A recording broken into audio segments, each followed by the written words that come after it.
Hello my dear students, ಹೇಗಿದ್ದೀರಾ ಎಲ್ಲರೂ? Welcome to Pallavi tutorials. ಮಕ್ಕಳೇ, ನಿಮಗೆಲ್ಲ ಗೊತ್ತಿರೋ ಹಾಗೆ ನನ್ನ ಚಾನಲಲ್ಲಿ ಸದ್ಯ ಈ ಒಂದು ವೀಕಲ್ಲಿ ನಿಮಗೆ 2026-27 ಸೀರೀಸಲ್ಲಿ ನಡೀತಾ ಇರುವಂತಹ PUCಯ ಫಸ್ಟ್ ಟೆಸ್ಟಿನ ಎಲ್ಲ ಕ್ವಶನ್ ಪೇಪರ್ಸ್ಗಳನ್ನ ನಾನು ಅಪ್ಲೋಡ್ ಮಾಡ್ತಾ ಇದ್ದೀನಿ. ಸೊ ಈ ಪ್ರತಿಯೊಂದು ಕ್ವಶನ್ ಪೇಪರು ಕೂಡ ನಿಮಗೆ ಕ್ವಶನ್ಸ್ ಬರುತ್ತೆ, ಇದೇ ಕ್ವಶನ್ ಪೇಪರ್ ಬರುತ್ತೆ ಅಂತಲ್ಲ, ಟೆಸ್ಟಿಗೆ ಕ್ವಶನ್ ಪೇಪರ್ ಪ್ಯಾಟ್ರನ್ ಹೇಗಿರುತ್ತೆ, ಯಾವ್ಯಾವ ಟಾಪಿಕ್ಗಳನ್ನ ಕವರ್ ಮಾಡ್ತಾರೆ ಅನ್ನೋದ್ರ ಬಗ್ಗೆ ಒಂದು ಇನ್ಫಾರ್ಮೇಷನ್ ಸಿಗುತ್ತೆ. ಫಸ್ಟ್ ಪಾಯಿಂಟು, ಕೆಲವೊಂದು ಸಬ್ಜೆಕ್ಟು, ಫಾರ್ ಎಕ್ಸಾಂಪಲ್ ಅಕೌಂಟೆನ್ಸಿ ಆಗಿರಬಹುದು, ಬಿಸ್ನೆಸ್ ಆಗಿರಬಹುದು, ಹಿಸ್ಟ್ರಿ ಆಗಿರಬಹುದು, ಎಕನಾಮಿಕ್ಸ್ ಆಗಿರಬಹುದು, ಈ 4 ಸಬ್ಜೆಕ್ಟ್ಸು ಮ್ಯಾಕ್ಸಿಮಮ್ ರಿಪೀಟೆಡ್ ಕ್ವಶನ್ಸ್ ಇರುತ್ತೆ. ಅಂದರೆ ಈ ಟೆಸ್ಟ್ ಪೇಪರ್ಗಳನ್ನು ನೋಡ್ಕೊಳ್ಳೋದ್ರಿಂದ ನಿಮಗೆ ತುಂಬ ಹೆಲ್ಪ್ ಆಗುತ್ತೆ. ರಿಪೀಟೆಡ್ ಕ್ವಶನ್ಸು ಬರುತ್ತೆ. ಫಾರ್ ಎಕ್ಸಾಂಪಲ್ ಹಿಸ್ಟ್ರಿ ಪೇಪರ್ನ ನಾನು ಟೆಸ್ಟ್ ಆಲ್ರೆಡಿ ಒಂದು ಕಾಲೇಜಲ್ಲಿ ಎಕ್ಸಾಮ್ ಆಗಿರುವಂತಹ ಟೆಸ್ಟ್ ಪೇಪರ್ನ ಅಪ್ಲೋಡ್ ಮಾಡಿದ್ದೆ. ಅದರಲ್ಲಿರುವಂತಹ 10 ಮಾರ್ಕ್ಸ್ ಕ್ವಶನ್ಸ್ನ ಹೇಳುವಾಗ ಇನ್ನುಳಿದ 10 ಮಾರ್ಕ್ಸ್ ಕ್ವಶನ್ಸ್ ಯಾವುದು ಅನ್ನೋದು ಕೂಡ ನಾನು ಡೀಟೇಲ್ ಎಕ್ಸ್ಪ್ಲನೇಷನ್ನ ಕೊಟ್ಟಿರ್ತೀನಿ. ಸೊ ಅಲ್ಲಿಗೆ ಹಿಸ್ಟ್ರಿ ಪೇಪರ್ನ ನೀವು ಸರ್ಚ್ ಮಾಡುವಾಗ, ಆ ಒಂದು ವಿಡಿಯೋನ ವಾಚ್ ಮಾಡುವಾಗ ನಿಮಗೆ 10 ಮಾರ್ಕ್ಸಿನ ಇಂಪಾರ್ಟೆಂಟ್ ಕ್ವಶನ್ಸ್ ಯಾವುದು ಅಂತ ಗೊತ್ತಾಗುತ್ತೆ.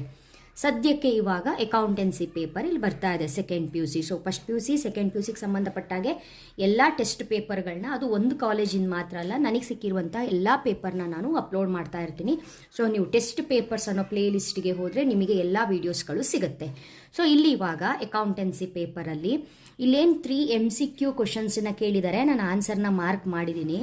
ಇದು ಇಂಪಾರ್ಟೆಂಟ್ ಕ್ವಶನ್ಸೇ, ಇದೇ ರೀತಿ ಇರುತ್ತೆ ನಿಮಗೆ ಎಕ್ಸಾಮಿನ questions.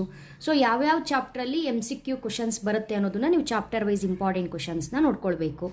Next fill in the blanks questions ಆಗಿರ್ಬೋದು, ಮ್ಯಾಥ್ ದ ಫಾಲೋಯಿಂಗ್ ಆಗಿರ್ಬೋದು, 1 ಮಾರ್ಕ್ ಕ್ವಶನ್ಸ್ ಆಗಿರ್ಬೋದು, 2 ಮಾರ್ಕ್ಸಿನ ಥಿಯರಿ ಕ್ವಶನ್ಸ್ ಆಗಿರ್ಬೋದು, ಸೇಮ್ ಟು ಸೇಮ್ ಇರುತ್ತೆ. ಇದರಲ್ಲೇ ಟಾಪಿಕ್ಗಳು ಚೇಂಜ್ ಆಗುತ್ತೆ ಅನ್ನೋದು ಬಿಟ್ಟರೆ ಇದೇ ಪ್ಯಾಟ್ರನ್ನಲ್ಲಿ ಇರುತ್ತೆ. ಬಟ್ ಪ್ರಾಬ್ಲಮ್ ಅಂತ ಬಂದಾಗ ಇದೇ ಗಮನಿಸಬೇಕಾಗಿರೋದು, ನೀವು ಇಲ್ಲಿ ಕೇಳಿರುವಂತಹ ಪ್ರಾಫಿಟ್ ಆ್ಯಂಡ್ ಲಾಸ್ ಅಪ್ರಾಪ್ರಿಯೇಷನ್ ಅಕೌಂಟನ್ನು ಕೇಳಿದರೆ, ಪ್ರಾಡಕ್ಟ್ ಮೆಥಡನ್ನು ಕೇಳಿದ್ದಾರೆ. 6 ಮಾರ್ಕ್ಸಿನ ಇಂಪಾರ್ಟೆಂಟ್ ಕ್ವಶನ್ಸು ಇದಾಗಿರುತ್ತೆ. Profit and loss appropriation account, product method. ಇದು ಬಿಟ್ಟು ಇನ್ನೆರಡು ಟಾಪಿಕ್ ಇದೆ. ಯಾವುದು ಅಂತ ಹೇಳಿದ್ರೆ, ಒಂದು ಆವರೇಜ್ ಪೀರಿಯಡ್ ಮೆಥಡು, ಇನ್ನೊಂದು ಗ್ಯಾರಂಟಿ ಆಫ್ ಪ್ರಾಫಿಟ್ಟು. ಈ 4ರಲ್ಲಿ 2 ಖಂಡಿತ ಕೇಳ್ತಾರೆ. 4 ಪ್ರಾಬ್ಲಮ್ನ ಹೇಗೆ ಮಾಡಬೇಕು ಅನ್ನೋದನ್ನು ನಾನು ಆಲ್ರೆಡಿ ನಿಮಗೆ ಹೇಳ್ಕೊಟ್ಟಿದ್ದೀನಿ. ಓಕೆನಾ?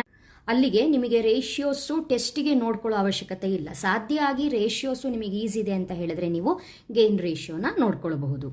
12 ಮಾರ್ಕ್ಸಿಗೆ ಬಂದಾಗ ವೆರಿ ಇಂಪಾರ್ಟೆಂಟ್, ಅಡ್ಮಿಷನ್ನು, ರಿಟೈರ್ಮೆಂಟು ಫಸ್ಟ್ ಟೆಸ್ಟಿಗೆ ಕವರ್ ಆಗುತ್ತೆ.